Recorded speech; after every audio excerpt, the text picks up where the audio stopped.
As we get into planning basics, it will help to first define two key terms, tasks and appointments.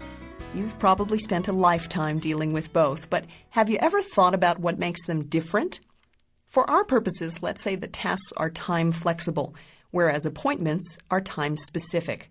Now, I realize there's a world of gray between these two definitions, so let me be more specific.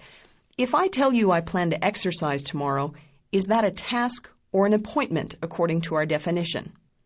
Sounds pretty flexible to me, so I'd be better off entering it as a task. I'll fit it in when I can. If instead I told you I was planning to go for a run with a friend at 6, you've got it. It just became an appointment because it's now time specific.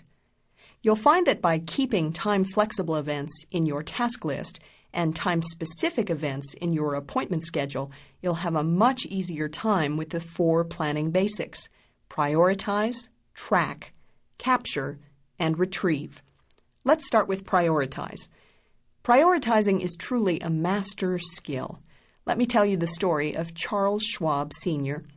During the Depression years, Charles Schwab Sr. inherited a steel mill.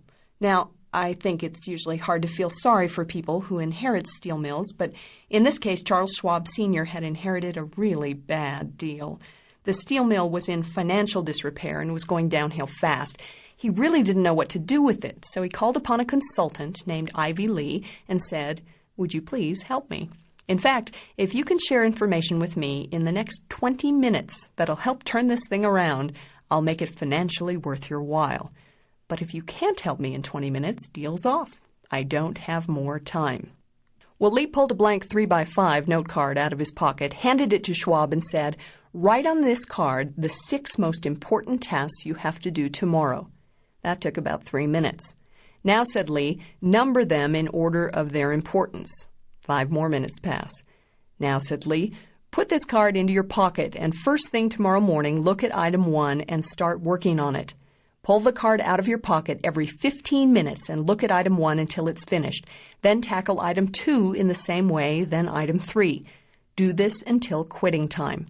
Don't be concerned if you only finish 2 or 3, or even if you only finish 1 item. You'll be working on the important ones. The others can wait." If you can't finish them all by this method, well, you couldn't with another method either, and without some system, you'd probably not even decide which are most important.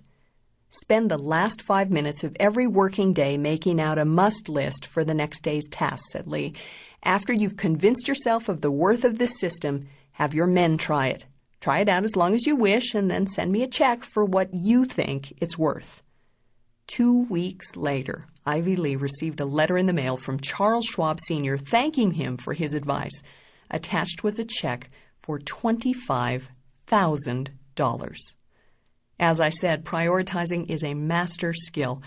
Let's define it as giving value and order to the day's or week's tasks.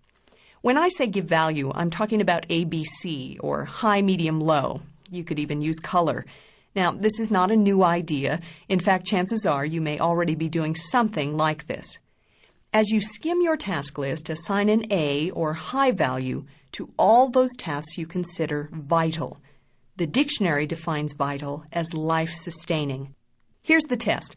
A tasks are tasks that actually move you ahead. A tasks give you a high return on your investment. A tasks drive your business forward. And unlike B's and C's, A tasks lose significant value if they're not done today. B tasks are important. They need to be done, but they won't lose significant value if for some reason they're not done today. C tasks are optional. With a value in place, the next step is to put your tasks in order using a number. In other words, in what order will you do your A's, B's, and C's? Personally, I find this step really valuable. For example, if I have a morning full of errands, it makes sense to arrange them geographically. The same is true for ordering your tasks.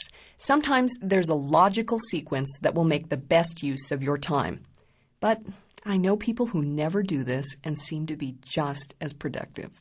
So, if you can assign both a letter and a number, I'd recommend you give it a try. However, if your planning tool only allows one, assigning a value, again ABC, high, medium, low, or color, is the most important. With your tasks prioritized, the next planning basic is to track them. In other words, monitor your progress. You should be able to look at your task list at any time during the day and see at a glance what's done, what's in process, what's planned forward, what's delegated, and what's deleted. Checking off completed tasks is a fairly universal practice, and it's just as easy to remove deleted items from your list. As for tasks that are in process, planned forward, or delegated, you may need to get a little more creative here. In my case, I like to put a dot or asterisk next to tasks that have been interrupted or stopped in process. That way, I'm reminded to get back to them and they don't fall through the cracks. If I can't get a task done on the day I plan it forward by moving it to another day's list or changing the due date. Then I put an arrow in front of the task on today's list to show that it's been moved forward. For delegated tasks, I like to see the name or initials of the person to whom I've delegated so I can more effectively follow up. So I usually make a little note in the margin if I'm using a paper-based planner, or add the person's name in parentheses if I'm using an electronic system.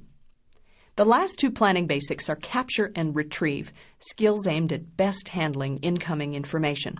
We capture two types of information, categorized and miscellaneous. Categorized information includes bigger picture items that belong to a group of related information. For example, if you get a memo on project XYZ, it belongs with the other materials in the XYZ file. If keeping files for everything doesn't work for you, there are other options available in most planning tools. Categorized information can be effectively captured in the appointment schedule, contacts list, or notes section of your planning tool. There are also lots of great database applications to capture highly categorized information for local and remote access. Miscellaneous information includes small, narrow picture items that don't seem to belong to any group. You can keep this information on a legal pad or inside your planning tool using a daily record, note, or memo. Since these entries are miscellaneous, it's a good idea to date and number them. That will make them easier to find. Speaking of finding things, I have a question for you. Have you ever written something down and then lost it, or not remembered where you wrote it? Capturing information is only as important as your ability to retrieve it quickly and easily. 3 questions drive that retrieval process. What do I need? When do I need it? And where can I find it? Let's say I have an appointment in 2 weeks with Lynn to discuss the XYZ project. I need to bring the file. What do I need? The XYZ file.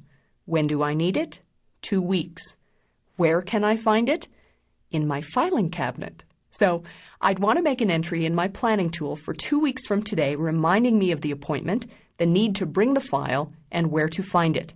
I might write meeting with Lynn, XYZ, and then in parentheses, FC for filing cabinet.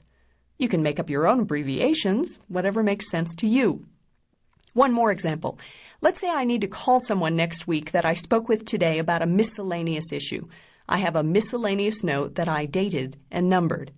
What do I need? To call Steve about today's note. When do I need it? Next week. Where can I find it? In today's miscellaneous notes, number 5.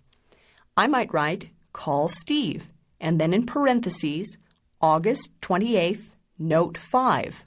Or just cut and paste the information to the new date. Prioritizing and tracking your tasks helps you stay focused on the things that matter most. Capturing and retrieving information using the 3 questions keeps vital information at your fingertips, freeing up time that used to be spent searching for things that have a far greater return on investment, like planning.